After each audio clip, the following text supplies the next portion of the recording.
ഒരാൾ മുഖ്യമന്ത്രിയോ അല്ലെങ്കിൽ പ്രധാനമന്ത്രിയോ ആയിക്കഴിഞ്ഞാൽ പിന്നെ അയാൾക്ക് വേണ്ടി നമ്മുടെ രാജ്യത്തുള്ള ജനങ്ങളെല്ലാം പഴയ രാജഭരണത്തെ ഓർമ്മിപ്പിക്കുന്നത് പോലെ ക്യൂ നിൽക്കണം.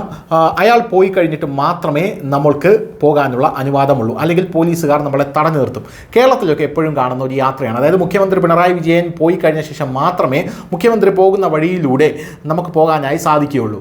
ഈ കൊച്ചി രാജാവിൽ ജഗതി പറയുന്ന ഒരു ഡയലോഗുണ്ട്. പഴയ രാജഭരണമായിരുന്നെങ്കിൽ ഞാൻ അകത്ത് കയറി തൊഴുത് 2 വെടിയും വെച്ച ശേഷം മാത്രമേ പുറത്തു നിന്നുള്ള ആൾക്കാരെ അകത്തേക്ക് കയറ്റുകയുള്ളൂ എന്ന തരത്തിലാണ് യഥാർത്ഥത്തിൽ നമ്മുടെ രാജ്യത്ത് കാര്യങ്ങളൊക്കെ നടന്നു പോകുന്നത്. പ്രത്യേകിച്ച് കേരളത്തിൽ നോക്കിക്കഴിഞ്ഞാൽ മുഖ്യമന്ത്രി പോകുന്ന വഴിയിലാണെങ്കിൽ വലിയ രീതിയിൽ ജനങ്ങളെ ബുദ്ധിമുട്ടിക്കുന്നുണ്ട്. എന്നാൽ ഇപ്പോൾ പ്രധാനമന്ത്രി നരേന്ദ്രമോദി ഇതിൽ നിന്നെല്ലാം വ്യത്യസ്തനാവുകയാണ്. നേരത്തെ തന്നെ വ്യത്യസ്തനായിരുന്നു. അതായത് നമ്മുടെ കേന്ദ്രമന്ത്രിമാരൊക്കെ ഉപയോഗിക്കുന്ന വാഹനങ്ങൾ നോക്കിക്കഴിഞ്ഞാൽ നമുക്ക് മനസ്സിലാകും, വളരെ വില കുറഞ്ഞ തുച്ഛമായിട്ടുള്ള വാഹനങ്ങളാണ് അവർ ഉപയോഗിക്കുന്നത്. 10 ലക്ഷത്തിൽ താഴെ വിലയുള്ള വാഹനങ്ങളിലാണ് ധനമന്ത്രി നിർമ്മലാ സീതാരാമൻ അടക്കം ബജറ്റ് അവതരിപ്പിക്കാൻ എത്തിച്ചേർന്നതെല്ലാം നമ്മൾ കണ്ടതാണ്. പോരാത്തതിന് VIP പരിഗണന ഇനി ആർക്കും വേണ്ട എന്നുള്ളത് കൊണ്ട് തന്നെ ബീക്കൺ ലൈറ്റ് എടുത്തു മാറ്റുന്ന ഒരു കാഴ്ചയും നമ്മളെല്ലാവരും കണ്ടതാണ് മന്ത്രിമാരുടെയും മറ്റ് MP-മാരുടെയും വാഹനങ്ങളിൽ നിന്ന്. ഇപ്പോഴിതാ പ്രധാനമന്ത്രി നരേന്ദ്രമോദിയുടെ റോഡ് ഷോയിൽ അകപ്പെട്ടു പോയ ഒരു ആംബുലൻസിന് അദ്ദേഹത്തിൻ്റെ നിർദ്ദേശപ്രകാരം വഴി മാറിക്കൊടുക്കുന്ന, അതായത് പ്രധാനമന്ത്രിയുടെ കോൺവോയ് മുഴുവൻ വഴി മാറിക്കൊടുക്കുന്ന ഒരു വീഡിയോയാണ് ഇപ്പോൾ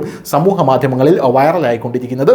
ഇത് കഴിഞ്ഞ ദിവസം പ്രധാനമന്ത്രി നരേന്ദ്രമോദി ഗുജറാത്തിലെത്തിയിരുന്നു. അവിടെ നിന്നുള്ള ദൃശ്യങ്ങളാണ് എന്നാണ് നമുക്ക് അനുമാനിക്കാൻ സാധിക്കുന്നത്. എന്തായാലും ആ ദൃശ്യങ്ങൾ നമുക്കൊന്ന് കാണാം.